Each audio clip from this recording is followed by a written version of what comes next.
Bismillahirrahmanirrahim. Assalamualaikum warahmatullahi wabarakatuh. Materi kita di tema 8 subtema 1 pembelajaran yang keempat. Dengan tujuan pembelajaran, dengan kegiatan mencari tahu kegemaran anggota keluarga, siswa dapat menjelaskan karakteristik individu anggota keluarganya. Dengan kegiatan membaca teks bacaan, siswa dapat menjelaskan jenis pekerjaan dan kegiatan masyarakat terkait dengan kegiatan ekonomi. Dengan kegiatan mengamati kegiatan penduduk di lingkungan tempat tinggal, siswa mampu mengidentifikasi jenis pekerjaan terkait dengan kegiatan ekonomi di lingkungan tempat tinggalnya. Dengan kegiatan mengidentifikasi tokoh-tokoh pada teks cerita fiksi, siswa dapat menjelaskan tokoh utama dan tokoh tambahan dalam cerita fiksi secara benar. Setiap individu memiliki karakteristik masing-masing yang berbeda-beda.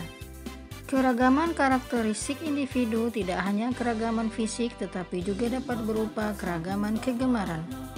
Setiap individu memiliki kegemaran yang berbeda-beda. Perbedaan kegemaran itu dapat membuat hidup menjadi rukun dan saling membantu. Manfaat perbedaan kegemaran lainnya adalah memberikan banyak ide bagi kegemaran yang lain, menjadi terbuka akan hal baru, dan bisa saling berbagi cerita satu sama lain.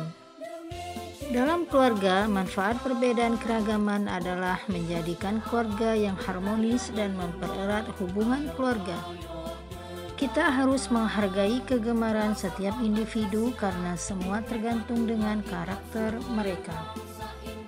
Kegemaran yang sering kita jumpai berbeda satu sama lain adalah tentang olahraga. Contohnya, kakak memiliki kegemaran berlari dan adik memiliki kegemaran bersepeda. Keduanya sering berolahraga bersama. Selain kegemaran dalam bidang olahraga, kegemaran lainnya bisa seperti kebiasaan sehari-hari, seperti membaca buku, menonton televisi, atau mendengarkan musik. Kegiatan ekonomi adalah kegiatan yang dilakukan oleh manusia untuk mendapatkan penghasilan, barang atau jasa tertentu dengan tujuan mencapai kesejahteraan dalam hidupnya. Berikut macam-macam kegiatan ekonomi. Produksi adalah kegiatan menghasilkan barang dan jasa. Orang yang melakukan kegiatan ini disebut dengan produsen. Contohnya, ketika pengusaha mebel mengubah kayu menjadi kursi atau meja. Distribusi adalah kegiatan menyalurkan barang hasil produksi dari produsen ke konsumen. Orang yang melakukan kegiatan ini disebut dengan distributor. Contohnya, sebuah warung yang menjual makanan dan minuman di suatu desa. Kemudian konsumsi. Konsumsi adalah kegiatan memakai barang-barang hasil produksi. Orang yang melakukan kegiatan ini disebut dengan konsumen. Contoh kegiatan konsumsi adalah penggunaan listrik sebagai sumber daya untuk menerangi rumah di malam hari. Salah satu daerah yang memiliki kegiatan ekonomi yang berbeda adalah Tabanan, Bali. Daerah Tabanan didominasi oleh pegunungan dan pantai.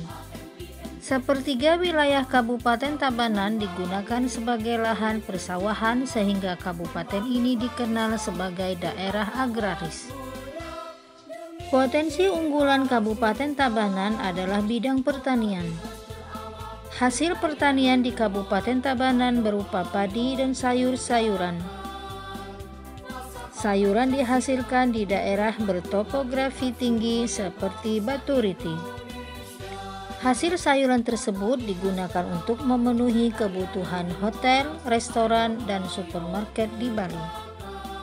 Pada pembelajaran sebelumnya, kalian telah mempelajari tentang tokoh pada cerita fiksi. Tokoh adalah para pelaku yang terdapat dalam sebuah cerita fiksi. Tokoh cerita fiksi dibedakan menjadi dua, yaitu tokoh utama dan tokoh tambahan. Tokoh utama atau disebut juga tokoh sentral adalah tokoh yang memiliki peran penting dalam cerita. ditampilkan terus-menerus dan mendominasi cerita. Tokoh utama merupakan tokoh yang menjadi pelaku utama atau tokoh yang mengalami semua peristiwa dalam cerita. Dalam suatu cerita, tokoh utama tidak selalu berwatak positif atau baik. Tokoh utama juga dapat berwatak negatif atau tidak baik. Tokoh yang berwatak positif disebut dengan tokoh protagonis. Sedangkan tokoh yang berwatak negatif atau tidak baik disebut dengan tokoh antagonis. Tokoh tambahan adalah tokoh yang dimunculkan sekali atau beberapa kali dalam cerita. Tokoh ini biasanya untuk menghidupkan cerita atau sekedar pemanis cerita. Tokoh tambahan bersifat statis, wataknya sedikit sekali berubah atau bahkan tidak berubah sama sekali. Tokoh-tokoh ini mendukung atau membantu tokoh sentral.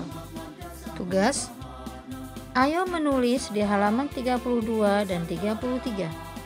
Ayo membaca dan mengamati di halaman 35, 36, dan 37.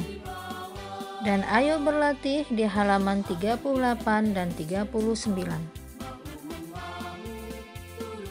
Nah, soleh-solehahku, Ibu cukupkan dulu materi kita hari ini. Tetap semangat belajar di rumah, tetap jagalah kesehatanmu, dan kita berjumpa di video pembelajaran Ibu selanjutnya. Ibu akhiri, wassalamualaikum warahmatullahi wabarakatuh.